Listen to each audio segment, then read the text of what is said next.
Assalamualaikum warahmatullahi wabarakatuh. Halo sobat, kita jumpa kembali di channel Heiji. Kali ini saya akan belajar berbagi video tutorial tentang cara membuat soal online Google Form menggunakan HP.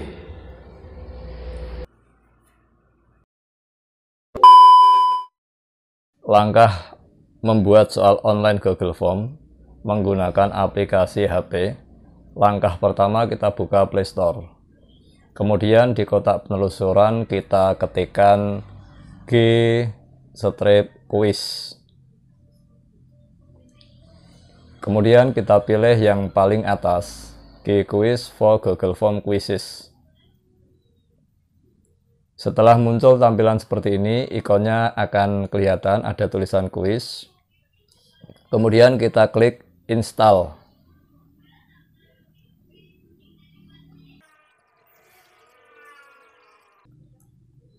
Setelah muncul tampilan seperti ini, kemudian kita pilih klik buka. Kemudian kita pilih akun kita ya.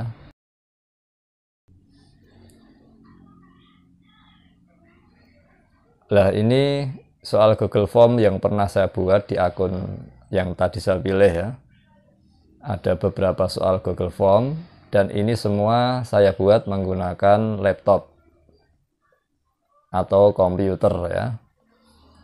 Nah, sekarang akan kita bahas bagaimana cara membuat soal menggunakan aplikasi yang ada di HP, yaitu aplikasi G-quiz. Langkah pertama, kita masuk ke tanda plus. Ya, kita klik sehingga muncul form untuk soal Google Form. Kemudian yang quiz form ini kita isikan judul ya, misalnya soal penjumlahan bilangan bulat.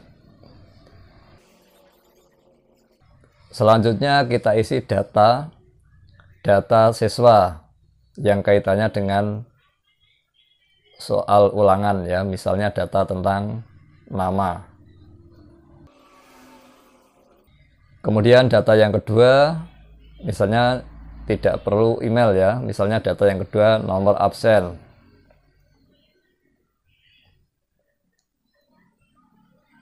Kemudian kita tambahkan lagi data yang ketiga ya,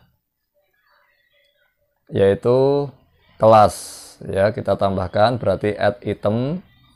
Kemudian karena kelas itu jawaban singkat ya, kita pilih short answer.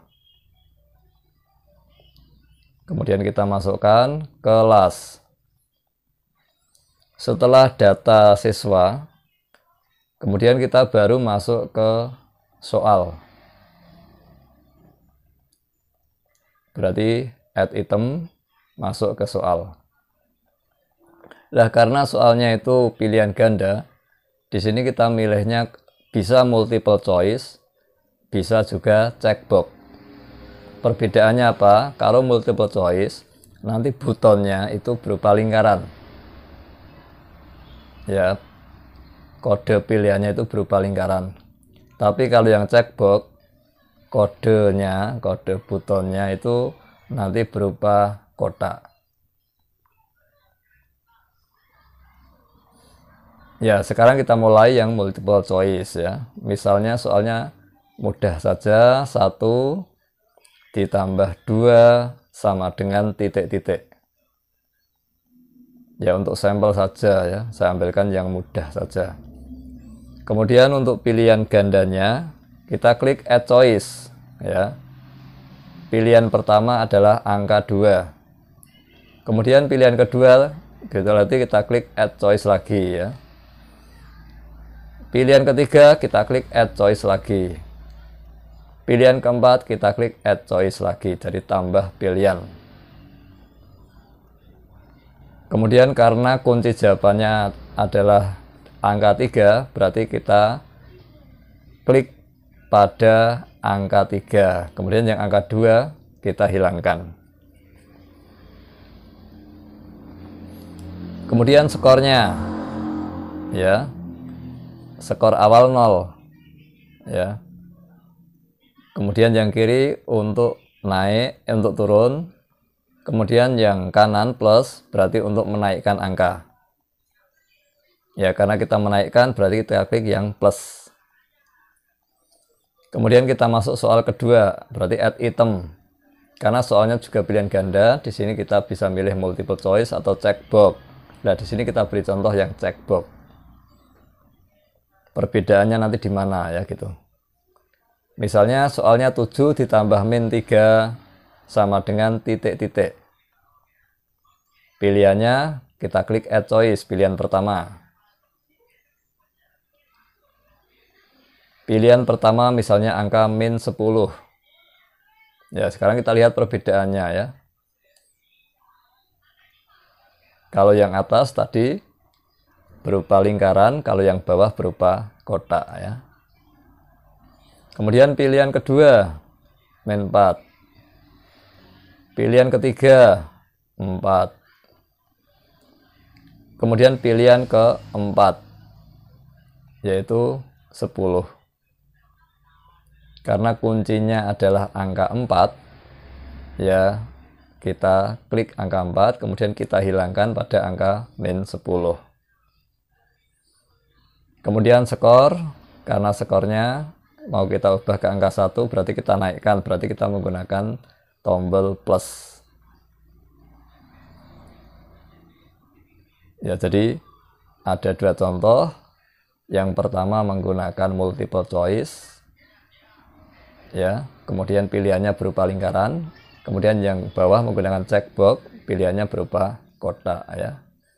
Skornya pun bisa kita ganti ya, 10 misalnya juga bisa kita naikkan. Nah, kemudian kita atur pada settingan atau setelan. Pada baris pertama collect email address, artinya apa? Ini kalau tidak kita centang, berarti kita tidak mengambil data email siswa. Tapi kalau kita centang, nanti kita meminta data email dari siswa. Jadi akan muncul pengisian email siswa. Nah, di sini misalnya tidak saya centang ya, kita tidak butuh data email siswa misalnya. Kemudian limit to one respond. Ini kalau kita centang, berarti satu akun hanya bisa mengerjakan sekali. Tapi kalau kita kosongkan, berarti satu akun bisa mengulang berkali-kali soal itu ya, menjawab soal itu. Kemudian si summary chat and text response. Ini kalau kita centang, nanti siswa bisa melihat diagram lingkaran dari apa yang sudah dikerjakan siswa sebelumnya. Jadi nanti akan tahu pada soal nomor 1 yang A berapa persen, yang B berapa persen, yang C berapa persen, yang D berapa persen. Jadi siswa akan tahu. Jadi mulai dari dia sampai siswa-siswa sebelumnya itu yang sudah mengerjakan A itu berapa persen misalnya sudah tahu nanti. Kemudian centang. Centang di sini digunakan untuk menyimpan Google Form. Ya.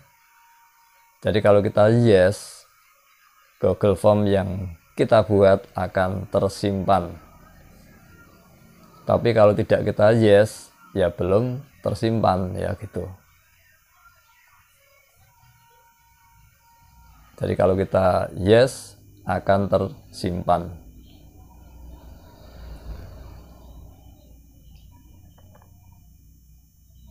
Jadi perubahannya tersimpan ya. Kemudian di sini kalau kita ingin ambil linknya, link soal, kita pilih yang itu ya. Kemudian ini link soalnya. Nanti tinggal kita klik copy ya, kita masukkan ke yang kita tuju ya. Misalnya link soalnya ini mau kita masukkan ke WA bisa. Mau kita masukkan ke Google Classroom juga bisa. Caranya tinggal kita klik copy. Kemudian kita pilih Google Classroom atau mau kita masukkan ke WA ya. Demikian tadi cara membuat soal online Google Form menggunakan aplikasi HP Android ya. Jika dalam pembuatan video ini ada kesalahan, saya mohon maaf. Terima kasih sudah menonton video kami. Akhir kata, wassalamualaikum warahmatullahi wabarakatuh.